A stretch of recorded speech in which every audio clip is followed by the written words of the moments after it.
চলতি সপ্তাহের শেষে ইরানের প্রেসিডেন্ট নির্বাচনের ভোট গ্রহণ শেষ সময়ের প্রচারণায় ব্যস্ত সময় পার করছেন প্রার্থীরা।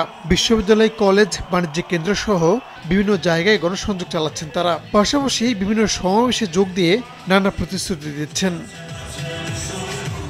রোববার রাজধানী তেহরানে এক জনসভায় যোগ দেন প্রেসিডেন্ট প্রার্থী মাসুদ পেজেশকিয়ান। পশ্চিমা নিষেধাজ্ঞা মোকাবেলা করে নিষেধাজ্ঞার ফলে যারা সুফল ভোগ করছেন তাদের ধ্বংস করার ঘোষণা দিয়েছেন তিনি।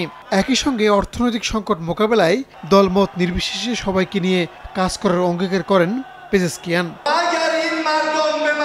আমাকে ভোট দিলে আমি জনগণের পাশে থাকব। আমি প্রতিশ্রুতি দিচ্ছি, কখনো আপনাদের কাছে মিথ্যা বলবো না। অন্যান্য প্রার্থীরাও এদিন প্রচারণা চালিয়েছেন। বিজয়ী হলে দেশের অর্থনৈতিক সংস্কার, মুদ্রাস্ফীতি কমানো, সম্পদের সুষ্ঠু বন্টন, পররাষ্ট্রনীতিকে গুরুত্ব দেওয়ার কথা বলেন তারা। ব্রাইট লক টেকনোলজি সাধারণ পাউডারের তুলনায় দেয় দ্বিগুণ উজ্জ্বলতা। রিন অ্যাডভান্সড দেয় দ্বিগুণ উজ্জ্বলতা। আগামী 26 তারিখ বুধবার শেষ হচ্ছে প্রচারণা। এবারে নির্বাচনে প্রাথমিকভাবে 80 জন নিবন্ধিত হলেও শেষ পর্যন্ত 6 জনের প্রার্থিতা অনুমোদন করে দেশটির গার্ডিয়ান কাউন্সিল।